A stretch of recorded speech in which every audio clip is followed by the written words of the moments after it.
cooking one of my favorite vegetables today, eggplant. We have a New York bistro theme. What is a bistro? You know, a bistro in France is a little neighborhood cafe, you know, very simple, that you eat, come with the family and so forth. You know the owner. In New York, bistro is a bit more chic, you know, it's a mixture of like country style and a bit trendy nouvelle cuisine with new ideas, so it has that type of excitement and all that. A lot of terrific new bistro in New York. Actually, the word bistro is Russian. It comes from the Russian for fast.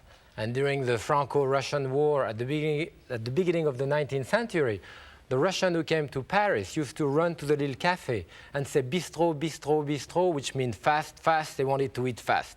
So bistro is probably your first original fast food service, fast food restaurant. We're doing eggplant today that the Russian loves too. And those eggplant, we're going to roll them. Eggplant are terrific in vitamin A. And we're going to saute with a little bit of peanut oil. You want to take eggplant without too much seed, and the one which don't have too much seed are usually the male eggplant, which in that skillet here, I'm going to put a little bit of peanut oil to saute it. And the male eggplant are usually the one with a long things at the end, like this one had here. This is usually the male eggplant, and it has less seed than the other. Still, the eggplant absorbs a certain amount of oil. So what you want to do, you don't want to put too much oil to start with. If you put more oil, it will absorb it. So put just what you need and cook them this way. We want to use those slices of eggplant, which has to cook about 5 minutes, and stuff them and roll them and finish them in that type of lukewarm, you know, dining room salad in the style of what is done now, especially in the bistro. And for that, we're going to take a little bit of onion, again, garlic.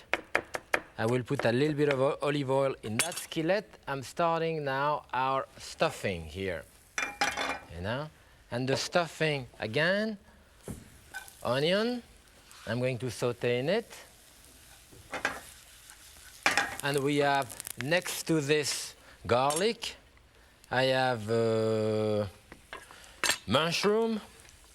And this is the first part of it is the garlic that we're going to saute in there also, and the garlic, mushroom, and all this. Now, I'm not going to do all of it. Just saute a little bit to show you, because actually I have another one on the side here, which is ready for me. And here, this has been cool off, because after I finish saute that first part, it has to cool off. And that's what I want to do. Cool it off and put it in a bowl like this,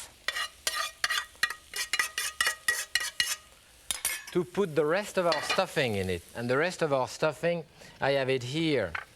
I have Worcestershire sauce. I have beautiful golden raisin, here high in fiber. I have Monterey Jack. You can use a Beaumont. You can use another type of cheese. And of course, if you don't want to use cheese, if you cut down on your calories, then don't put the cheese in it. It's perfectly fine. Here I'm putting some of it, the beautiful golden raisins. Again, the chive, I have beautiful color as you can see, a bit of the Worcestershire sauce, cracked pepper in it, and there I have a nice stuffing here. And that stuffing, I'm going to put it into those eggplant slices. I have some extra eggplant slices which are already done, because we won't have time to finish those. And I have already some which are rolled. So the idea here is to mix the stuffing together, of course. Put a little bit, about a tablespoon or so, into your roll of eggplant, and to put it there. It will have a tendency to break down, you know. Tighten it a little bit. Remember that you can do that way ahead, you know. You can put other type of stuffing. I like to put herbs in it. Here it is. This is a nice roll. Take it gently. You can arrange them on a beautiful platter like this. Maybe I'll do another one again. And again, rolling it, sometimes it crack, like this one just crack on me, and it come because sometimes you do the slice of eggplant too thin, you know. I won't use it then because it crack. If I were at home, I'll probably use it anyway. I'll put it underneath so it doesn't show, because the amount of stuffing that we have here can do quite a lot of eggplant, you know, 14, 15 slice of eggplant. So you fill up different tray, and now we're going to do a tomato vinaigrette to put on top of it. My stuffing on the side here, and let's see where my eggplant slices are here. They are pretty nice and brown. As you can see, I can turn them on the other side. To have them brown, of course, they have to cool off. Now, I have some fresh tomato here, and the tomato, I dip them in boiling water to take the skin, cut them in half, press the seed out of it, and I have tomato flesh cut in little cube here. I like to do dishes with this. Fresh onion also. I put a little bit of fresh onion there. And what we are going to do with this is to put some vinegar. Red wine vinegar is good. A bit of salt and cracked pepper. Good. Olive oil. Again, you can use, of course, another type of oil. I use peanut oil here, and peanut oil as well as olive oil is a monounsaturated oil. This is what I have here, and I can put that all around and on top of my eggplant as a first course. Not only does it have a great eye appeal, you know, it's beautiful, but it's terrific to eat, which is really the most important part of it. I have a beautiful sprig of basil here. I'm going to put that right in the center to finish the dish, and that's really one of my favorite. I want to show you how to make dough, to make one of the real French desserts you have in a bistro. And this is what we call an apple tart. We call in France a tarte aux pommes, and the tarte aux pommes is the quintessential French dessert, you know. For that you have to make dough. And dough can be tricky for some people. Basically, dough is made of flour, water, and butter. If you take flour and water together and press it together, the water will swell up the protein in the flour. The protein is also the stuff we call gluten, which make your dough elastic, you know. So if you have just water and flour, you will have a dough very high in gluten. And the more you work it, the more you develop the gluten. This is what you do for bread, a very elastic piece of dough, which is like rubber. Water, flour. If you take that same flour and take butter in it, crush that butter into the flour and mix it, and use the butter actually as a moisturizer to wet the flour and cohere it together. The fat will coat the protein or the gluten in the flour, and it prevents the development of gluten. So you have a dough which is mushy, you spread it, it's like modeling clay, you grab it, it breaks, you pull it out, it cracks. This is what a cookie dough is. So between the cookie dough of fat and butter and the bread dough of water and flour, you have the two extremes are there. What I'm doing now is a pie dough, and it's a mixture in between. I want some elasticity that the water gives me, but I want to have some of the quality that the butter gives me too. And again, even there, the important part is that I will roll it very, very thin to have the limited amount of butter in it in the dough. So I have 3/4 of a cup of flour here, and I have 2 tablespoons of butter. And the 2 tablespoons of butter, I'm going to cut into little pieces there, directly in the food processor. You can, of course, do that with a knife also. It works very well. But you can do this with the margarine, of course, if you cannot use butter. It won't have exactly the same taste, but it'd be quite good. Now I want to incorporate that together, maybe 4, 5, 6 seconds. I still want tiny little pieces of butter in it. And that's very important because those tiny pieces of butter will melt in the cooking process and give me the flakiness of what I get in what we call a puff paste. Puff paste is the dough that you do Napoleon, vol au vent, very flaky dough. Here I have ice cold water, so about 2 to 3 tablespoons. It depends on how dry the area where you are in the country. You need more water, less water, depending how dry the flour is. You turn it, check it again. It should you should be able to form it into a bowl here. you won't let it turn long enough to form it into a ball by itself, because if you do that, most of the butter will have disappeared. So I'd rather not do this. So I turn it, but I know now by pressing it that it will get together. So what I do next, I can gather it together on the table here. Try to get all the dough out. And I gather it together and put it directly on top of a piece of plastic wrap. Actually, I could have put from the food processor directly into the plastic wrap that I have here and bring back there in the center. Now, in top of that plastic wrap, this is one technique that I show you to roll the dough. It's a bit easier, and you don't have to worry about it sticking to the table. So here I have 2 pieces of plastic wrap, and I use that type of rolling pin like this to roll it into a large, about 6-10 inches, something like this, round, you know, make it as round as you can. This is the dough that my wife likes the most, you know. The reason is that I don't dirty this, I don't dirty the table, I don't dirty anything with that. So she likes that dough the best. In any case, after you have rolled it this way, your best way, you can grab it this way and put it in the refrigerator. It will set very fast here because it's thin, and that's what I'm going to do now. So I put it in my refrigerator and grab another one that I have done before here, which is now hard.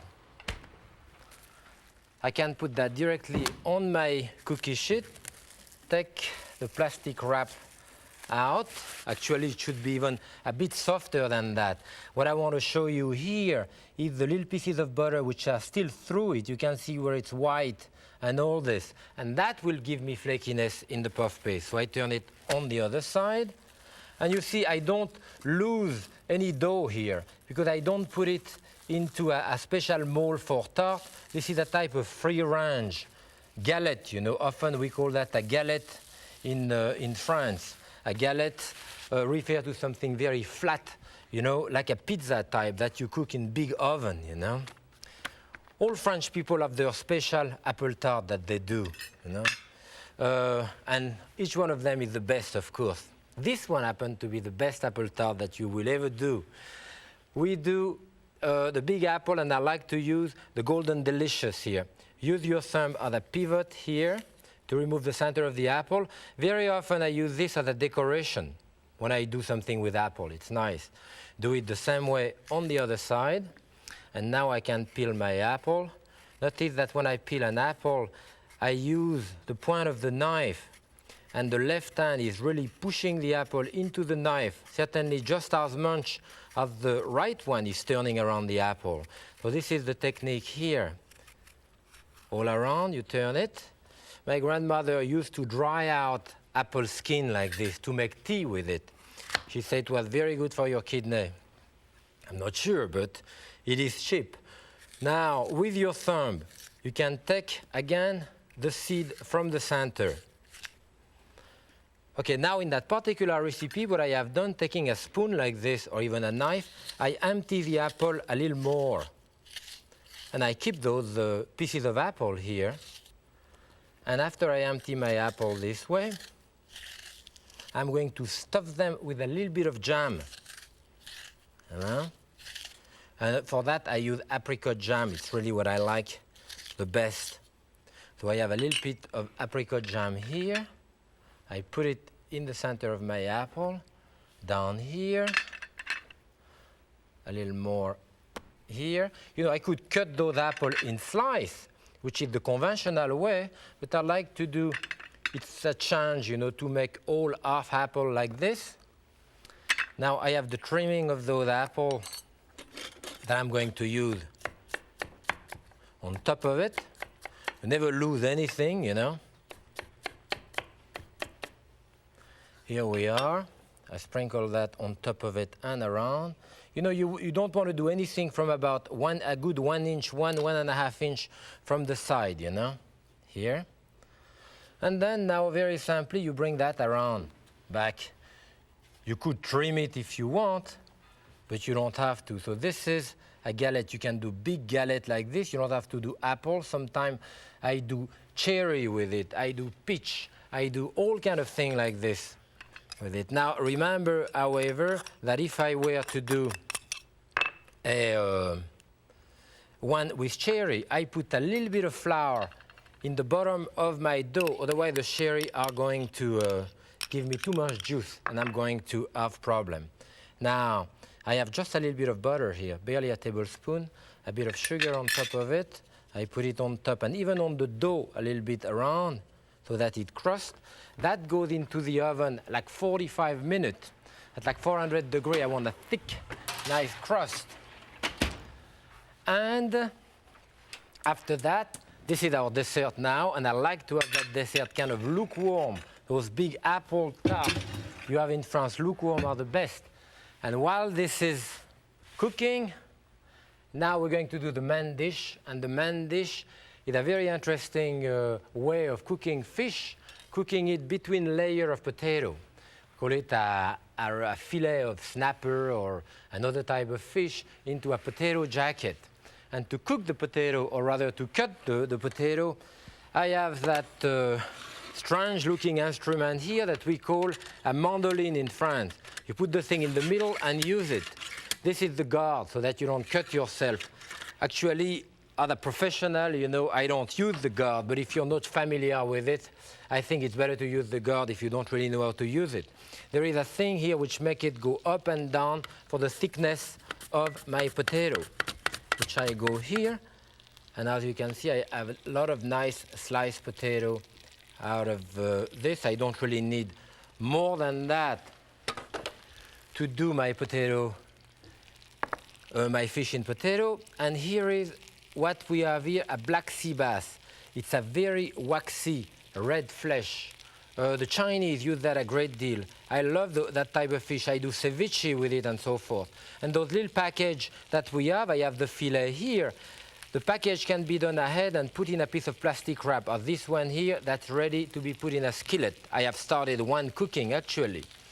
What you can do, you can arrange those directly on your spatula if you do them on order, you know, this way. Put your fillet of fish. I probably need like six slices of potato that cover the whole spatula there on top. You can see. Put a little bit of butter on top, a little bit of salt rather, a little bit of pepper, then more potato to cover the top, nicely this way. And I have, see, we use in older cuisine to, of course, and I slide it into there to cook. I have one cooking, which is a bit smaller there, which I think is ready to be turned over. You can see the fish right through it, you know. It's very light and delicate. In older cooking, we used to do that, of course, with dough, you know, other thing. And now in a more modern cooking, we use potato as a crust, like you would use the dough. And now with that, as a little bit of a garnish, we're going to do some zucchini that I have here.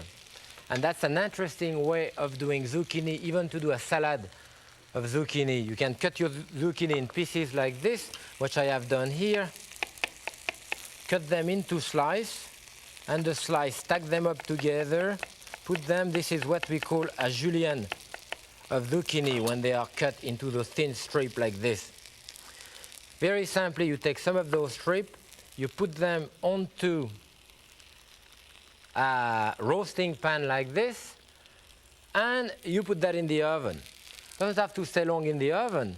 About 2-3 minutes in a high oven, the zucchini are going to soften, and that's all you want. You can even cut them in slices this way. Take them out of your oven to do a salad with it, so they don't have that raw taste. They are just a little bit soft, and that's what you want. Actually, I have some which are ready here, and as you can see, out of the oven, they are just a bit soft and mushy. So we want to season them to put them with the fish.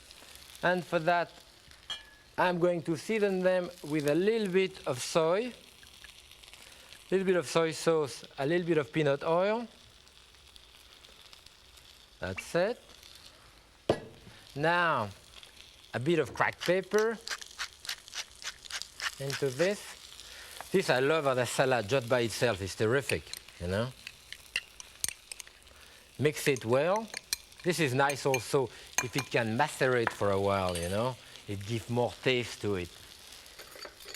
And we are going to serve that with the fish. So what I want to do is to put that on a plate, often in the center of the plate, then you spread it around.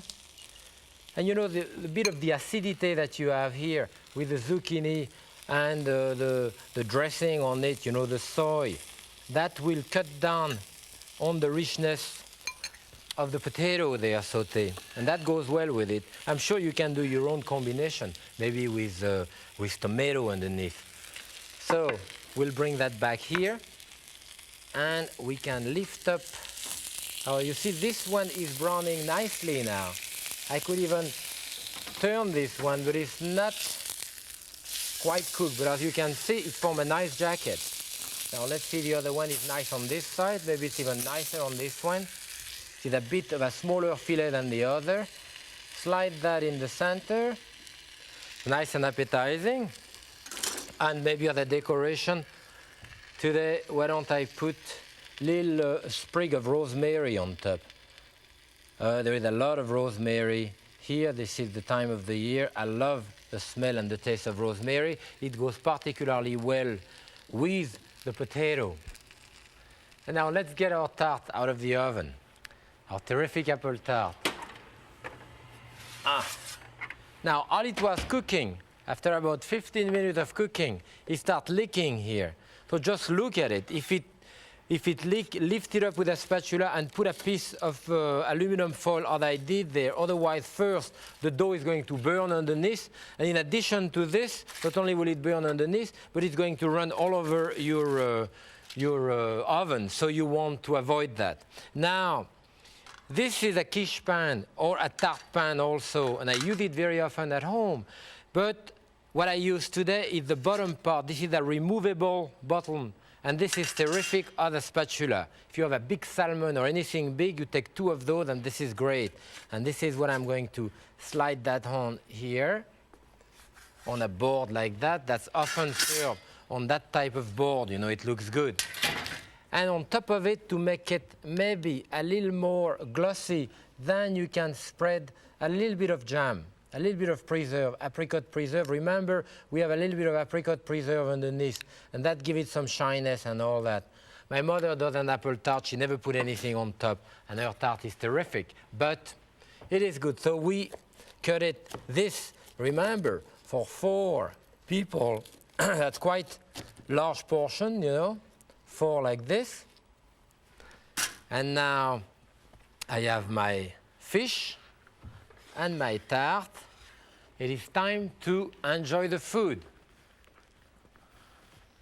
Put the tart right here, and that type, it lukewarm, you know, warm. This is just the way I like it. I love the dessert, and very often, many dishes, I love them when they are lukewarm, you know, not too cold. Now, we have here, of course, our beautiful roll. Remember, with the cheese inside, the olive oil on top. I have my New York style bistro, you know, potato in its jacket with the zucchini around. It's nice and fresh. I mean, look at that beautiful apple tart. Now, that apple tart is not low calorie, of course. It has a nice browning underneath. I'm looking at the dough flaky. It's about 250 calories, you know, per portion. But it is not nothing, of course it is, but it's probably less than a regular apple pie, and if you have an apple pie à la mode, then it's probably double again, you know. Remember that the potatoes here are very high in potassium, and with that, of course, I would want to enjoy a nice glass of wine, like a dry Sauvignon. I mean, the Sauvignon is not too dry, but I like it because it's fruity, and I like fruity wine, white wine with this, cold, but not too ice cold. And I hope you're going to do that dish yourself, as I have done it today. It didn't really took me that long, and I hope you're going to enjoy it. Happy cooking.